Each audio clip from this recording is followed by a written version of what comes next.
خواتین حضرات، infection control society آپ کی صحت کے لیے، آپ کی معلومات میں اضافے کے لیے اور آپ کو بیماریوں سے بچانے کے لیے مضامین آپ کی سماعت کے لیے پیش کرتی ہے۔ چیگاز ڈیزیز کے بارے میں ہم آپ کو معلومات مہیا کر چکے ہیں، مگر کچھ کی فیکٹس ہم بتانا چاہیں گے کہ چیگاز ڈیزیز کے کتنے کیسز دنیا میں ہوتے ہیں ہر سال۔ تقریباً یہ اسٹیمیٹ کیا گیا ہے کہ 10 ملین افراد جو ہیں وہ چیگاز ڈیزیز کے ذریعے بیمار ہوتے ہیں۔ چیگاز ڈیزیز ہے کیا؟ یہ ایک پیراسائٹ ہے جسے ٹریپینوسوما کروزی کہتے ہیں۔ ٹریپینوسوما کروزی جو پیراسائٹ ہے اس کی وجہ سے یہ بیماری پیدا ہوتی ہے۔ یہ پوری دنیا میں موجود ہے، مگر خاص طور پر لیٹن امریکہ میں اس کو زیادہ پایا جاتا ہے۔ چیگاز ڈیزیز جو ہے کافی عرصے تک تو ایک ہی علاقے تک محدود تھی، لیکن اب جو ہے مختلف علاقوں میں، دنیا کے مختلف علاقوں میں اس کے کیسز دیکھے جا رہے ہیں۔ چیگاز ڈیزیز جو ہے پیراسائٹک ڈیزیز ہے، جیسے ہم نے آپ کو بتایا جتنی بھی پیراسائٹک ڈیزیز ہیں ان کو علاج کیا جا سکتا ہے اور ان کو کنٹرول بھی کیا جا سکتا ہے۔ اس کے علاج کے لیے فوری طور پر اگر توجہ دی جائے تو اس کا فوری طور پر علاج ہو سکتا ہے، جیسے ہی انفیکشن ہو اس کا علاج کیا جائے۔ تقریباً 30% جو ہے کرونک کیسز جو ہیں، جو اگر انفیکشن جو ہے نا بڑھ جائے اور کرونک کیس بن جائے تو 30% کیسز میں دل کے اوپر اثرات پیدا ہونے لگتے ہیں۔ دل کے فنکشن جو ہے کام کرنے کی کارکردگی کے پر اثر انداز ہوتے ہیں اور بیماری بڑھ جاتی ہے۔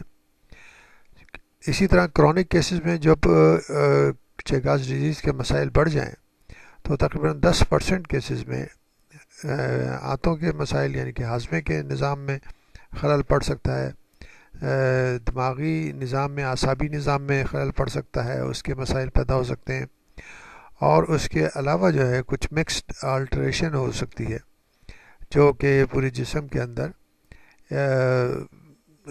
اعصابی نظام اور نظام ہاضمہ اور دل کے نظام کے اندر اگر کمبائنڈ طور پر سائن سمٹم باقی رہ گئے تو ایک عجیب سا مسائل پیدا ہو سکتے ہیں اور ان کو کنٹرول کرنا ذرا مشکل بات ہوتی ہے۔ سب سے اہم چیز یہ ہے کہ ویکٹر کنٹرول، کہ جو انسیکٹ جو ہے اس کو پھیلانے کا سبب بنتا ہے اس کو کنٹرول کیا جائے، اس کو ختم کیا جائے تو چیگاز ڈیزیز کا خاتمہ ہو سکتا ہے۔ سب سے اہم بات یہ ہے کہ جیسی بیماری پیدا ہو اس کو فوری طور پر بلڈ اسکریننگ کے ذریعے چیک کیا جائے اور ڈائگنوز کرنے کی کوشش کی جائے۔